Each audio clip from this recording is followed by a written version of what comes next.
Good afternoon and welcome to this joint review board for the City of Franklin. And we're here to be organized and review an amendment to Tax Incremental District number 6. And so I call this meeting to order. And we'll start with the roll call. I'm John Regetz and I'm the City of Franklin's member. Sally Smits. Here. And she's the public member. Callie Berg. Here. And she is the Milwaukee County member. Rich Busalaki.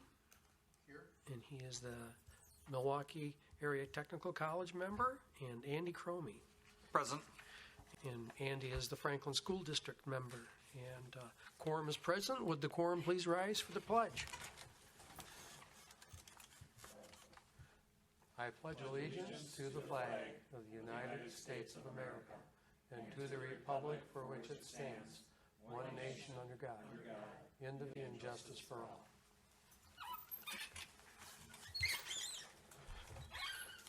Thank you.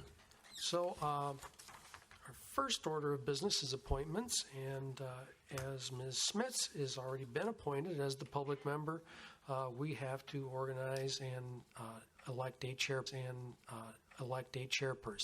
So I'd open the floor to nominations.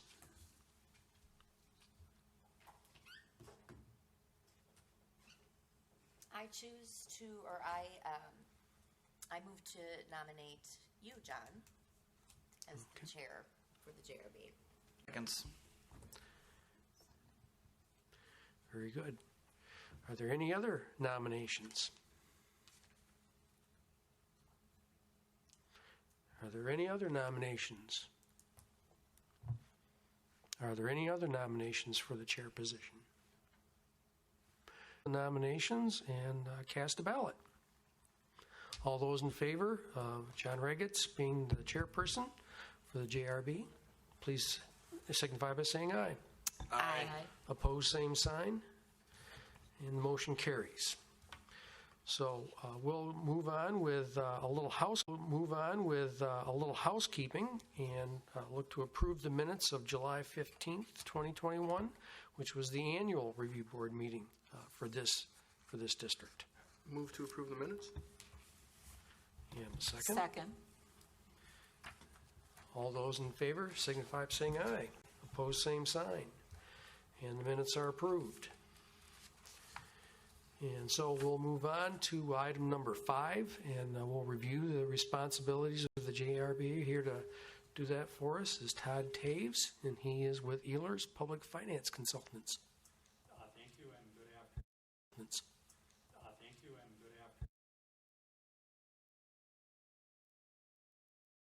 good afternoon. Ultimately, this body will reconvene in several weeks to consider whether or not this amendment ought to be approved. The state statute requires that you consider the public record, which that public record starts being developed will include the Plan Commission action and public hearing tomorrow, the council meeting in a couple weeks will be the various documents associated with that process, along with the copy of the project plan that you've been provided. There's a 3-pronged test in the statute that you are to use in making a determination as to whether to. It was outlined in that cover letter that we sent the members, but in short, that's whether the development in question would occur without the use of TIF, the but-for test. Secondly, whether the economic benefits of the proposal to include not only increased property value, but also the other things that go along with economic development, like jobs, increases in personal income, taxes, and so forth, are sufficient to compensate for the cost of the improvements. In other words, is the proposal economically feasible? And then thirdly, this is really the value proposition, whether the benefits of the proposal outweigh the taxing jurisdictions would forego during the life of the TID. Included in the project plan in section 17 is a calculation on a projected basis of the amount of annual taxes each jurisdiction would forego. But again, these increments or these taxes would only be foregone to the extent that occurred in the first place without TIF. So by satisfying that first test, effectively we satisfy that third test as well. And happy to answer any questions you might have with regard to the process.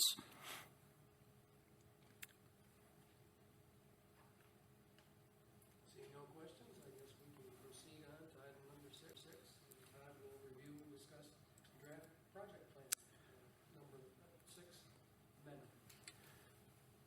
Thank you. And so we've got a very short set of slides that paraphrases the key exhibits in the project plan. So this is again tax incremental district number 6. This is an existing district that was created in October of 2018. As of the first of this year, we've generated approximately $2.72 million in incremental value, but much of the development is yet to occur. In total, to include territory added in a First Amendment approved in 2020, there are 233 acres. Got ahead of me. There we go. So again, this is a mixed-use district, which means that it has to be suitable for at least 2 of 3 mixed uses defined as commercial, industrial, and residential, and the table simply breaks down, so a pretty equal distribution of the acreages that are expected to be used for each of those 3 purposes. This is a fairly simple amendment. So earlier this year, there was a certified survey map that was approved and recorded, which has caused a parcel that is presently located in the TID to be connected with property that is presently outside the TID. Since a TID can only consist of whole parcels, this amendment is essentially to rectify that situation so that the TID boundary will align with the new configuration of the parcel.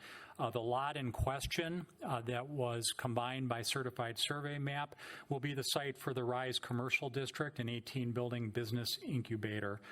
So the second purpose of the amendment, since we're adding the territory, we like to take the opportunity just to refresh the calculations in the project plan and update those projected costs. And the current amendment would reflect about $380,000 decrease in the total of projects that the city expects to incur over the life of the district.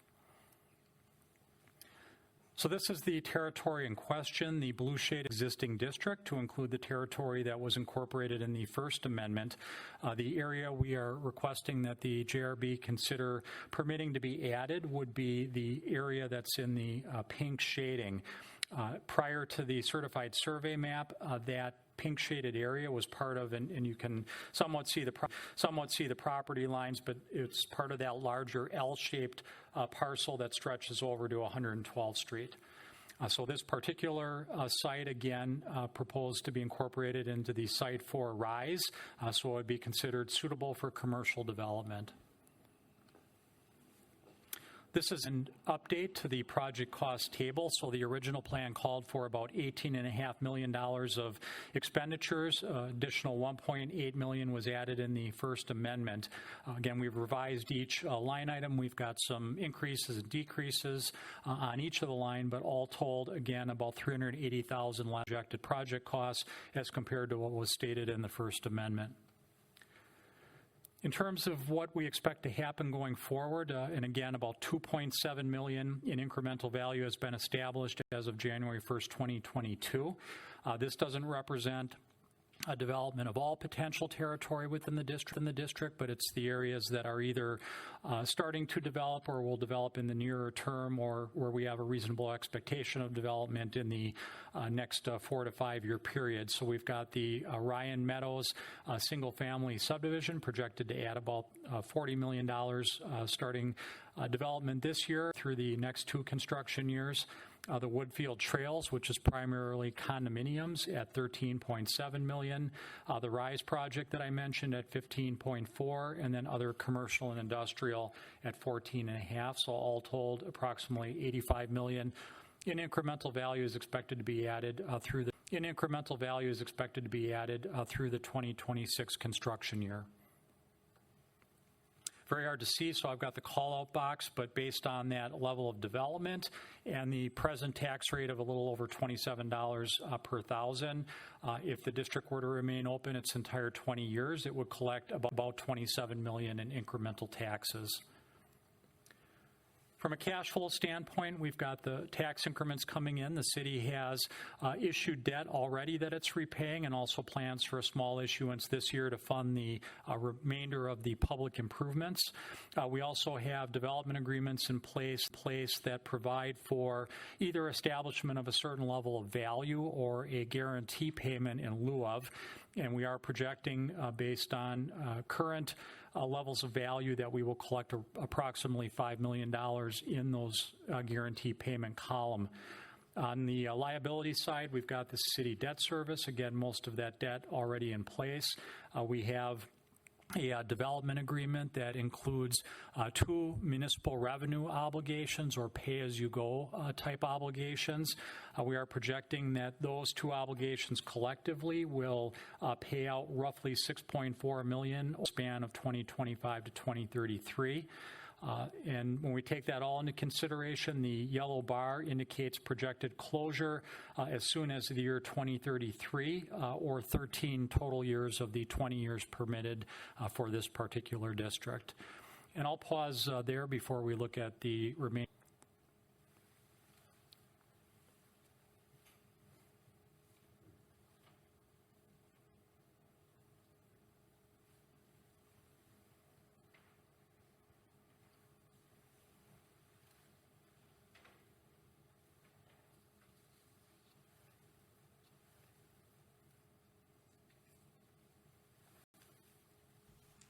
Any comments or questions from the board?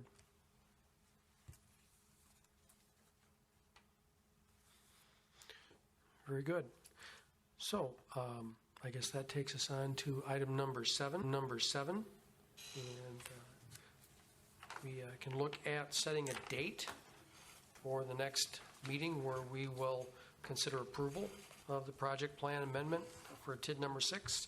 And we'll also conduct an annual JRB meeting for TID numbers 5, 6, and 7, which is basically the Friday. And the 26th, 27th, or 28th of September has been suggested.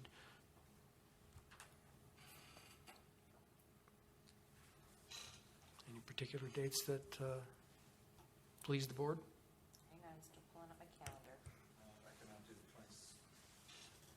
I cannot do the 26th. At what time? That we can determine. Okay.